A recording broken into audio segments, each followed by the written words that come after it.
Continuamos con más en este Gobierno de la Mañana, Gobierno de la Z101, en este martes 18 de febrero, en este año 2025 que avanza.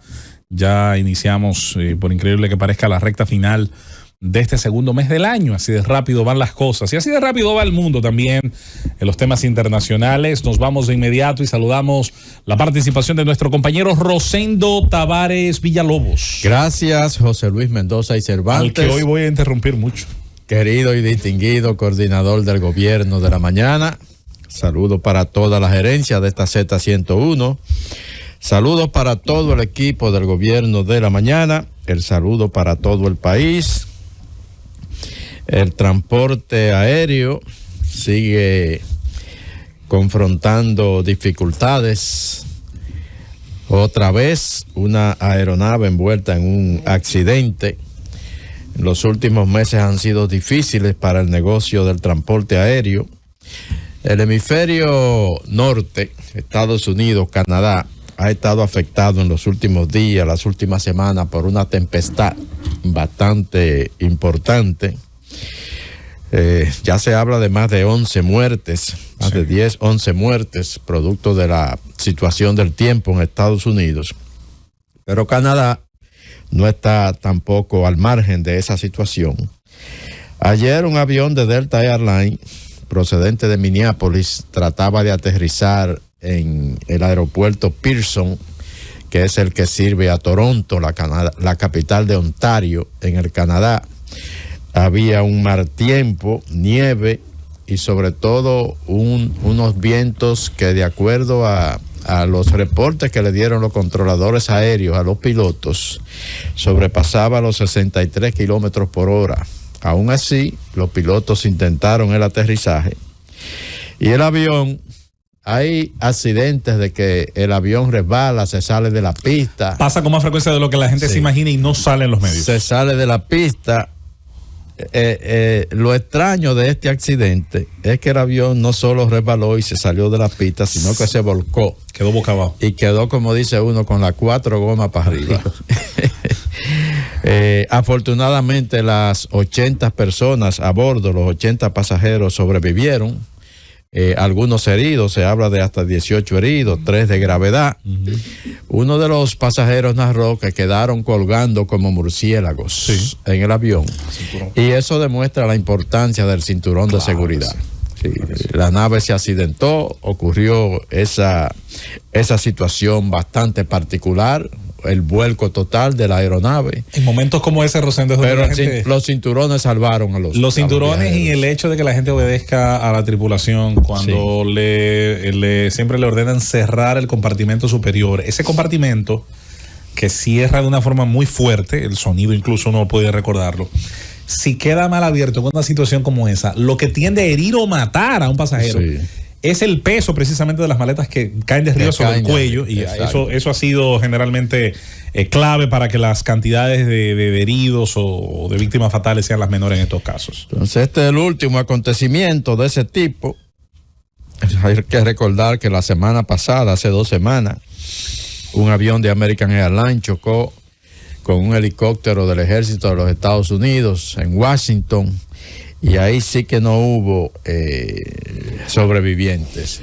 Los 63 pasajeros en el avión, 64 en el avión y los pilotos del helicóptero, todos fallecieron. Ahí me permito, Rosendo, hacer un aporte con datos, porque yo decía esta mañana y sostengo que no siempre lo que percibimos suele tener base fáctica, es decir, en los hechos que se contabilizan. Existe una institución internacional cuyas siglas son ACRO. ACRO es el Buró de los Accidentes Aéreos, de los Archivos de Accidentes Aéreos, y generan cada año una data que está basada en unos parámetros. ¿Qué es un acontecimiento aéreo? Bueno, toda colisión, desvío accidental de la ruta, pérdida, como tú has dicho, de la integridad de la aeronave. Todos esos elementos se contabilizan como un acontecimiento. Aproximación peligrosa de 2 aeronaves. Hay una data que creo que tiene 5 parámetros, incluyendo esta que has dicho. Y basándonos en esa data, el año más seguro para la aviación vendría a ser, de los últimos años, el año 2023 en términos de incidentes. Solo hubo 229 en esta institución en el mundo entero. En 2024 ese número aumentó a 416, pero veníamos de años como 2018 donde hubo más de 1000. Obviamente estos datos no suelen guardar necesariamente una correlación con el número de muertes. El número de muertes puede en algunos años ser sumamente bajo, pese a que haya pocos incidentes, por una razón muy elemental. En un solo accidente, ya lo mencionó Rosende, en un solo pueden estar todas las muertes de un año completo en la aviación. Sí. En 2017 aquel famoso vuelo del American Airlines, el 287. Oh, terrible. Nueva York, o el de Puerto Domingo. Plata de Alas Quisqueyanas. O el de TWA, ¿te acuerdas? Que iba hacia Europa, que hasta el día de hoy se tienen teorías de ese vuelo. Bueno, no hay una correlación entre las muertes y el número de acontecimientos, porque hay años, insisto, donde el número de acontecimientos es bajo, pero el número de muertes puede ser alto. En ese sentido, finalmente, Rosendo, decir, no hay hasta el momento, digamos, una desviación estadística tan grande como uno pudiera pensar, pero llama la atención de que los lugares donde esas incidencias han ocurrido son cielos seguros. Eso sí ha llamado la atención. Así mismo es. La ciudad de Nueva York sigue la administración del alcalde Eric Adams desmoronándose, así mismo lo resaltan los medios norteamericanos hoy. Lo que está pasando en Nueva York llama la atención en todo Estados Unidos por una razón muy sencilla. Nueva York es la principal ciudad, la ciudad más importante de toda la Unión Norteamericana. Es la ciudad más habitada, 8.5 millones de habitantes. La que más se le acerca es Los Ángeles con 3.8, 3.9 millones. Y tiene un presupuesto Nueva York para el año 2025, por ejemplo, de más de 112 mil millones de dólares. Eso es como casi 5 veces el presupuesto en dólares de la República Dominicana como país. O sea que estamos hablando de una ciudad que definitivamente sus problemas llaman la atención. Ayer 4 de sus alcaldes adjuntos cumplieron la promesa de renunciar por la situación que envuelve al alcalde de ese país, Eric Adams, que como decíamos nosotros, al principio de que se inició esta controversia, estaba de alguna manera tratando de comprar su impunidad para librarse de los cargos de corrupción que pesan en su contra. Llegó a una negociación con la administración del presidente Donald Trump, la Casa Blanca. Le fueron retirados esos cargos por el Departamento de Justicia. Ya no joden con eso de que de procurador independiente ni nada. Usted se da cuenta, es aquí que no quieren imponer toda esa vaina. Le fueron retirados los cargos luego de unas conversaciones con el jefe del Servicio de Aduanas y Fronteras de los Estados Unidos allá en Nueva York. E inmediatamente después el alcalde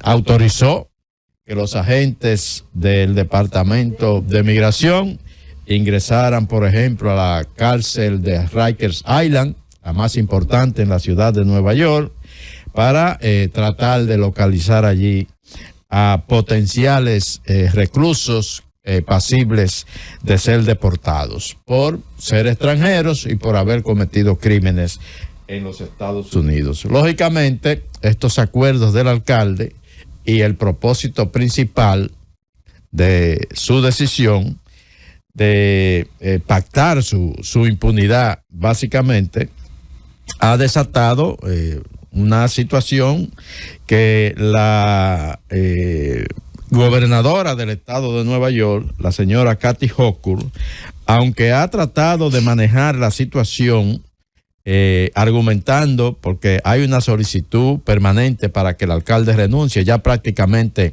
todo el gabinete de la ciudad ha renunciado, que por cierto no he escuchado nada, la opinión, qué cree de todo esto que está pasando nuestro estimado amigo Idanis Rodríguez, que es el comisionado de transporte de la ciudad de Nueva York, un aliado del señor Eric Adams, y no he escuchado la opinión de Idanis sobre esta situación que está ocurriendo y cuál es su posición frente a la misma. Pero ya habían renunciado varios funcionarios importantes de la alcaldía desde que comenzó todo esto, y anoche pues otros 4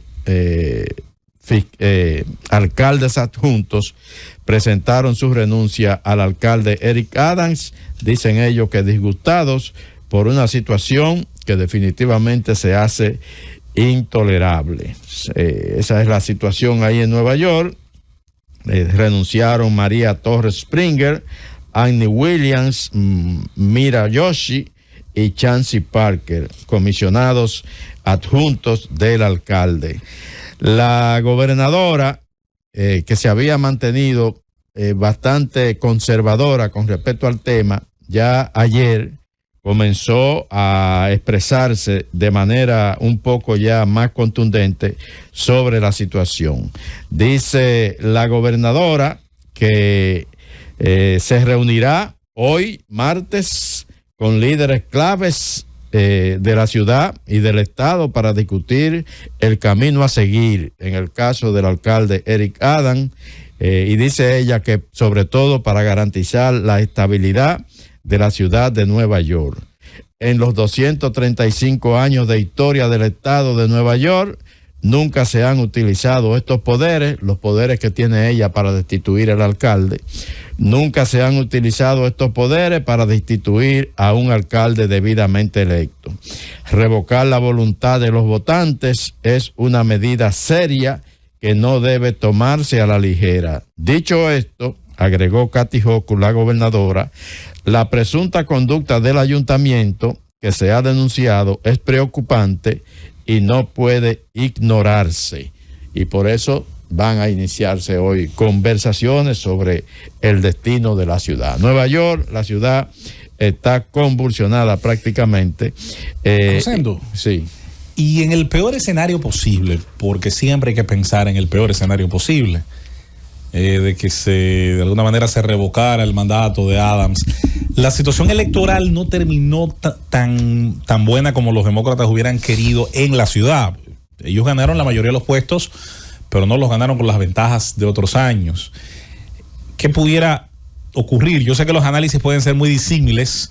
He visto al Times, que es un periódico que tiende a estar casi siempre más cerca de los demócratas, muy escéptico con respecto al futuro político del Partido Demócrata en el estado y la ciudad de Nueva York, pero habría que ver, porque no es lo mismo medir los temas electorales simples, normales, ¿verdad?, que las elecciones especiales, sí, que se pueden dar en Estados Unidos cuando un mandato es interrumpido por una situación. Así que, ¿qué pudiera estar ocurriendo? Porque a lo mejor tú te preocupas en juzgar a Adams, en procesarlo, en investigarlo, pero ¿con qué certeza pudieras acudir a una elección especial en un momento tan débil para el partido que anteriormente tuvo en el poder? El Partido Demócrata se ha debilitado en la ciudad de Nueva York. Eso quedó demostrado en las pasadas elecciones, sobre todo porque desde hace un tiempo se inició una situación interna del Partido Demócrata que, por ejemplo, en las elecciones congresuales del año 2022 lo llevó a perder en Nueva York por lo menos 6 escaños que eran siempre seguros,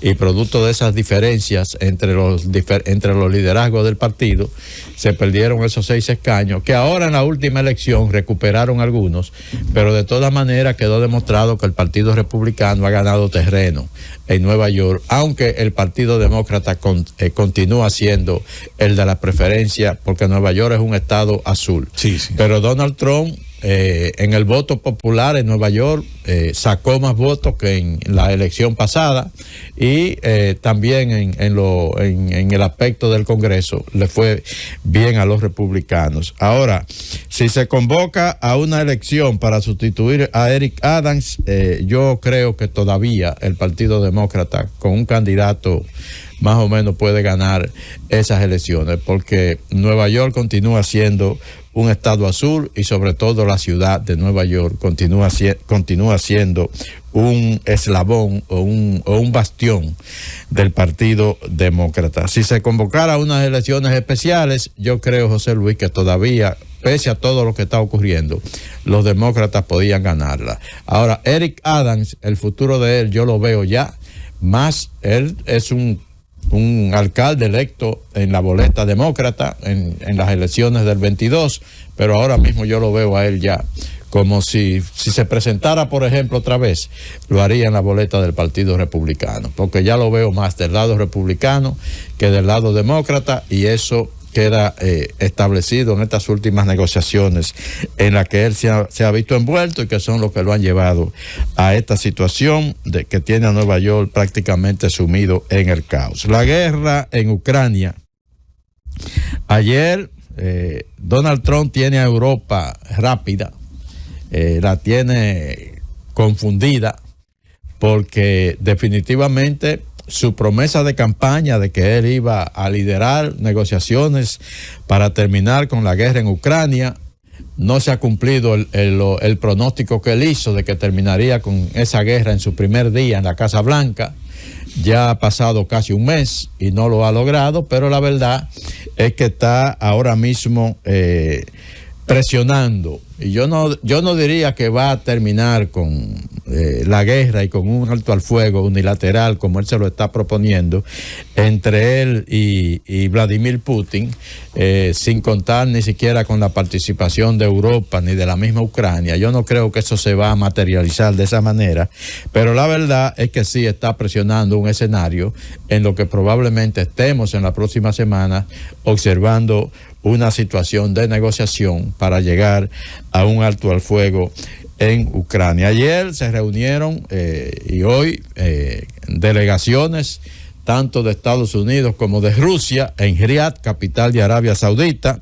La delegación estadounidense encabezada por el secretario de Estado Marco Rubio, que a propósito ya comencé a ver algunos reportes en la prensa norteamericana en el sentido de que Marco Rubio está dejando un poco que desear en su desempeño, porque aparentemente lo que está primando son las decisiones de Trump y Elon Musk, y él va detrás de ello. Y entonces como que no se está mirando ya con muy buenos ojos su papel como secretario de Estado. Pero ayer estuvo encabezando, o yo digo ayer, pero hoy, tiempo de República Dominicana, encabezando la delegación de Estados Unidos, que se reunió con la delegación rusa encabezada por el canciller ruso Sergei Lavrov. Básicamente, lo que estarían tratando de pactar estas delegaciones es un encuentro ya directo entre Vladimir Putin y Donald Trump que conduzca a negociaciones más definitivas con respecto a la situación en Ucrania. Ahora, sobre la base de lo que está planteando Rusia, y esa fue la agenda que llevó ayer a esa reunión allá en Riad, capital de Arabia Saudita, sobre la base de lo que está planteando Rusia, yo no creo que se pueda llegar a acuerdos en términos tales. Por ejemplo, demanda número 1 de Rusia, pretende anexar el territorio ucraniano que ha sido tomado durante la guerra, durante la confrontación bélica. Demanda número 2, Rusia exige que Ucrania no ingrese a la organización del Tratado del Atlántico Norte, la OTAN. Demanda número 3, Rusia reclama que Ucrania no reconstruya sus fuerzas armadas para intentar la recuperación de los territorios que debería ceder tras el armisticio. Demanda número 4.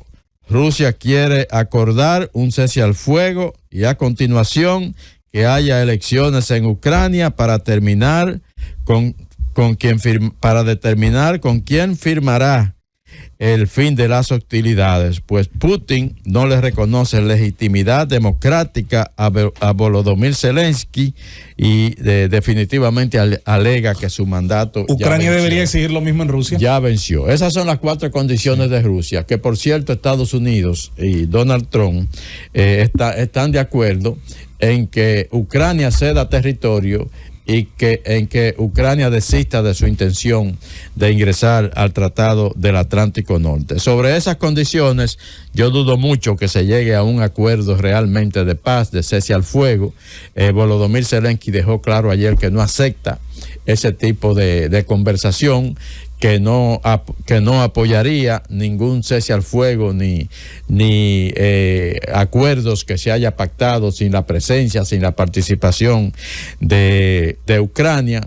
Y lo mismo también plantea los países europeos, que ayer se reunieron de emergencia en París, una cumbre de emergencia entre el liderazgo europeo, Alemania, Reino Unido, Italia, España, Polonia, Países Bajos, los líderes de la Unión Europea, el secretario general de la OTAN, Mark Rutte, todos reunidos de emergencia en París, discutiendo la situación que se ha dado con esta decisión de Donald Trump de impulsar de manera unilateral con Rusia la búsqueda de un acuerdo para terminar con la guerra en Ucrania. Todos estuvieron de acuerdo en que hay que fortalecer el apoyo a Ucrania, dada la nueva situación con Estados Unidos y la nueva administración de la Casa Blanca, que prácticamente se ha apartado de sus aliados europeos en medio de esta situación, pero no pudieron ponerse de acuerdo en un aspecto que se discutió, fue de los principales en la agenda que se discutió ayer. Por ejemplo, Reino Unido y su primer ministro Keir Starmer está proponiendo la necesidad de enviar tropas al campo de batalla, no a pelear, sino para ser parte de una especie de fuerza de paz, de paz en la región. Y Alemania dice lo contrario. Alemania dice que es muy prematuro para discutir esa posibilidad, y sobre ese tema no se pudieron poner de acuerdo, y eso de alguna manera debilitó el resultado de esa reunión a que se convocó de emergencia ayer y que tuvo lugar en París a iniciativas del presidente francés Emmanuel Macron. La situación en el campo de batalla sigue activa, la guerra continúa, y la posibilidad de que se llegue a un acuerdo de paz con todas estas negociaciones que hay ahora unilateralmente entre Estados Unidos y Rusia, y por el otro lado Europa, los aliados europeos. Bueno, pues no podríamos estar de alguna manera especulando si dijéramos que podríamos ver en un tiempo no breve, pero en un tiempo prudente, esfuerzos reales para terminar con la guerra en Ucrania. ¿Cómo va a terminar? Eso es lo que hay que esperar. Sobre la base de lo que está planteando Rusia, ahí yo creo que va a ser un poco difícil que se llegue a un acuerdo, porque sería no un acuerdo de paz, sino una victoria para Vladimir Putin, que es exactamente lo que ha estado proponiendo desde que invadió a Ucrania el 24 de febrero del año 2022. Se van a cumplir este 24 de febrero precisamente 3 años de esa invasión. Llévatelo, Francis.